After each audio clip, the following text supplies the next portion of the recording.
पाकिस्तानने जागतिक युद्ध थांबवलं. डोनाल्ड ट्रम्पने शत्रू राष्ट्राचे आभार मानणे हे मोदींना मारलेली चपराक. संजय राऊत. पाकिस्तानने इराण आणि अमेरिका यांच्यातील युद्ध थांबवून पाकिस्तानने जगामध्ये शांततेचा संदेश दिला आहे. हे श्रेय आमच्या महाविश्वगुरूंना का मिळालं नाही? कारण महाविश्वगुरूंना कोणतीच भूमिका नाही. तिकडे जगात युद्ध सुरू आहे. आमचे महाविश्वगुरू पश्चिम बंगाल, आसाम, केरळ, तामिळनाडू येथे आपल्या राजकीय विरोधकांवर तोंडातून बॉम्ब टाकत होते, अशी टीका ठाकरे गटाचे खासदार संजय राऊत यांनी केली आहे. इराण अमेरिका युद्ध थांबल्यानंतर डोनाल्ड ट्रम्प यांनी फोन करून पाकिस्तानचे पंतप्रधान शहबाज शरीफ यांचे आभार मानले. डोनाल्ड ट्रम्प हे आपले शत्रू राष्ट्र असलेल्या पाकिस्तानला थँक्यू म्हणत असतील तर नरेंद्र मोदी आणि त्यांच्या पक्षाला सत्तेवर राहण्याचा अधिकार नाही, अशी टीका संजय राऊत यांनी केली. आणि ते बुधवारी मुंबईत आयोजित करण्यात आलेल्या पत्रकार परिषदेत बोलत होते. जगात युद्ध सुरू असताना आपल्या महाविश्वगुरूंनी कोणतीच दखल घेतली नाही.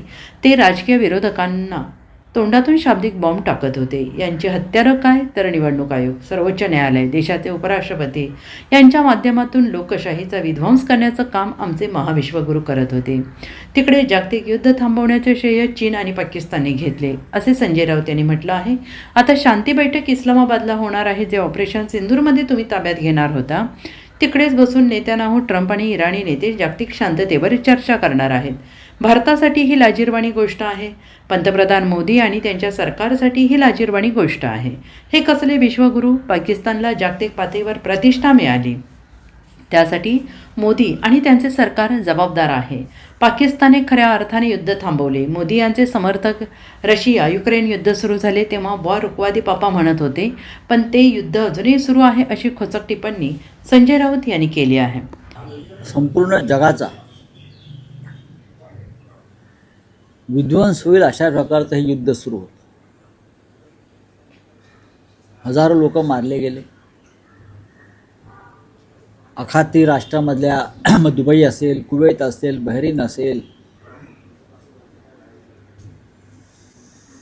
इस्रायल असेल, अशा अनेक ठिकाणी शेकडो लोक मारले गेले. पण इराणसारखा देश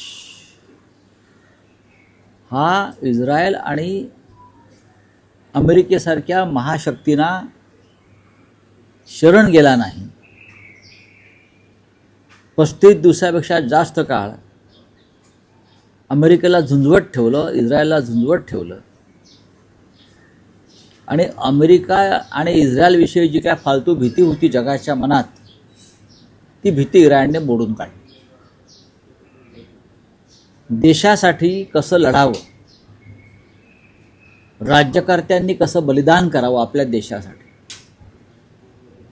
जनतेने कसं बलिदान करावं, हे इराणनं जगाला दाखवून दिलं. तरीही इराणचं नुकसान झालं. इस्रायलचं त्याहून जास्त नुकसान झालं. आणि अमेरिकेसारख्या म्हणजे ट्रम्पसारख्या एका झुंड राष्ट्रप्रमुखाला धडा शिकवला. पण शेवटी युद्धात मध्यस्थी करण्याचं श्रेय पाकिस्तानला जात आहे. चीन तर मोठा देश आहे, पण पाकिस्तानला सुद्धा जात आहे. लक्षात घ्या, पाकिस्तान पुन्हा एकदा जगाच्या नकाशावर आला या निमित्तानं. हे श्रेय नरेंद्र मोदींनी घ्यायला पाहिजे होतं. हे श्रेय भारताला मिळायला पाहिजे होतं. इतका मोठा देश महाविश्वगुरूला मिळायला पाहिजे होतं की आम्ही हे युद्ध थांबवलं.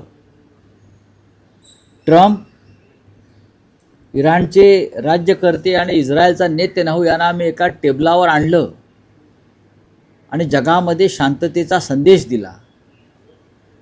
हे श्रेय आमच्या महाविश्वगुरूंना का मिळालं नाही? कारण महाविश्वगुरूंना कोणती भूमिकाच नाही.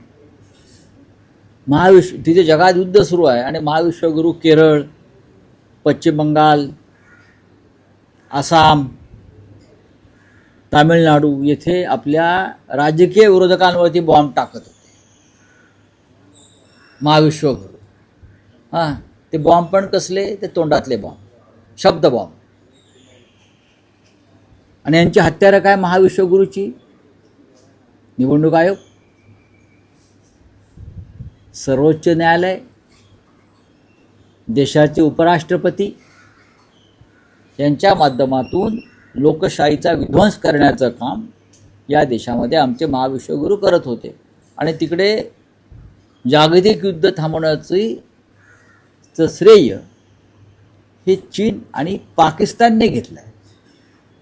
शांती बैठक इस्लामाबादला होणार आहे, लक्षात घ्या. जे इस्लामाबाद तुम्ही ऑपरेशन सिंधूरमध्ये ताब्यात घेणार होतात, जे इस्लामाबाद तुम्ही ऑपरेशन सिंधूरमध्ये ताब्यात घेणार होतात, तिथे तुम्ही तुमचा झेंडा भाजपचा फडकावणार होतात, तिथे प्रेसिडेंट ट्रम्प, नेतन्याहू, इराणचे राज्यकर्ते बसून जागतिक शांततेवर चर्चा करणार. भारतासाठी अत्यंत लाजिरवाणी गोष्ट आहे. हा भारतासाठी, हिंदुस्थानसाठी आणि प्रधानमंत्री मोदींसाठी आणि त्यांच्या संपूर्ण सरकारसाठी. कसले विश्वगुरू, कसले महाविश्वगुरू. पाकिस्तानला जी प्रतिष्ठा यामुळे प्राप्त झाली त्याला जबाबदार नरेंद्र मोदी आहेत आणि त्यांचं सरकार आहे भंपक आणि डरपोक.